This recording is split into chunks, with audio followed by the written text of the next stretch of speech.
ബ്രിട്ടാസ് മറ്റേ പാലമാണ്, പാലം. ഏത് പാമ്പൻ പാലം പോലെ അടിയുറച്ച ഒരു പാലമാണ്. CPM-ഉം BJP ആയിട്ടുള്ള പാലമാണ്, പാലം. മനസ്സിലായില്ലേ? അതിൻ്റെ നാണക്കേടിൽ നിന്ന് പ്ലീസ്, അതിൻ്റെ നാണക്കേടിൽ നിന്ന് രക്ഷപ്പെടാൻ വേണ്ടിയിട്ടാണ്.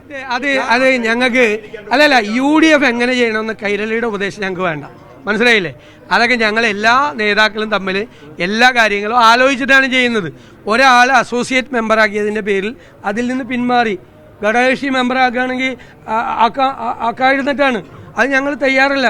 ഘടകകക്ഷിയാക്കണ സൂക്ഷ്മമായ നിരീക്ഷണത്തിന് വിധേയമാക്കിയിട്ട് അതിൻ്റെ സെക്കൻഡ് സ്റ്റെപ്പാണ്.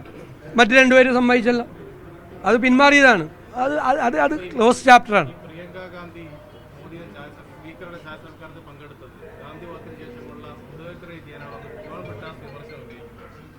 എന്താ അപ്പോൾ മുഖ്യമന്ത്രി പിണറായി വിജയൻ വിളിച്ച ഓണസദ്യയിൽ ഞാൻ പങ്കെടുത്തു.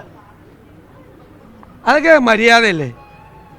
പ്രധാനമന്ത്രി, സ്പീക്കറും മുഖ്യമന്ത്രിയൊക്കെ വിളിക്കുന്ന പരിപാടി. എനിക്ക് ഇപ്പോൾ ഈ ക്രിസ്മസ് പരിപാടിക്ക് എന്നെ ക്ഷണിച്ചിരുന്നു. എനിക്ക് സുഖമില്ലാതായിരുന്നുകൊണ്ടാണ്.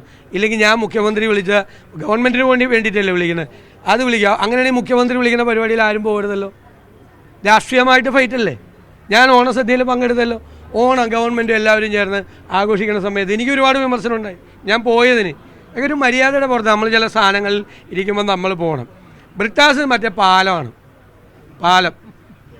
ഏത് പാമ്പൻ പാലം പോലെ അടിയുറച്ച ഒരു പാലമാണ്. CPM-ഉം BJP ആയിട്ടുള്ള പാലമാണ്, പാലം. മനസ്സിലായില്ലേ? അതിൻ്റെ നാണക്കേടിൽ നിന്ന് പ്ലീസ്, അതിൻ്റെ നാണക്കേടിൽ നിന്ന് രക്ഷപ്പെടാൻ വേണ്ടിയിട്ടാണ്. ഇവിടെ ഗവർണർ വിളിക്കുന്ന പരിപാടി, ഗവർണർ RSSകാരനാണല്ലോ അല്ലേ? ഗവർണർ വിളിക്കുന്ന പരിപാടിക്ക് മുഖ്യമന്ത്രി പോകാറില്ലേ? ബ്രിട്ടാസിൻ്റെ ചോദ്യത്തിൻ്റെ മറുപടിയാണ്.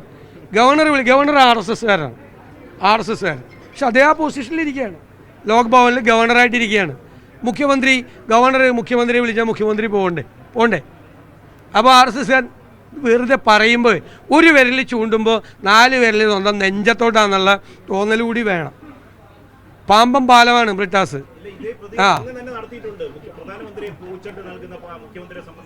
ഞങ്ങളൊന്നും വിമർശിച്ചിട്ടില്ല.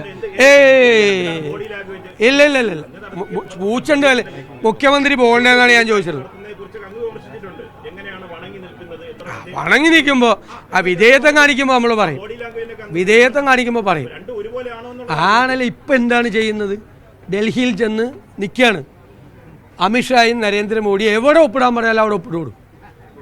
പോളിറ്റ് ബ്യൂറോ അറിഞ്ഞിട്ടില്ല, സെക്രട്ടേറിയറ്റ് അറിഞ്ഞിട്ടില്ല, ക്യാബിനറ്റ് അറിഞ്ഞിട്ടില്ല, സ്റ്റേറ്റ് കമ്മിറ്റി അറിയാതെ ആ PMCയിൽ ഒപ്പുവെച്ച്, എന്നിട്ട് ക്യാബിനറ്റിൽ വന്നിരുന്നിട്ട് ആ പാവൻ രാജനും 4 CPI മന്ത്രിമാരും ഒരിക്കലും ഒപ്പുവെക്കരുത് എന്ന് പറയുമ്പോൾ ഒപ്പുവെച്ചിട്ട് വന്നിരിക്കുന്ന കാര്യം പോലും പറയാതെ അവരെ പറ്റിച്ച ആളാണ്. അതിനുവേണ്ടി പ്രവർത്തിച്ച പാമ്പൻ പാലമാണ് ബ്രിട്ടാസ്. ഓക്കെ.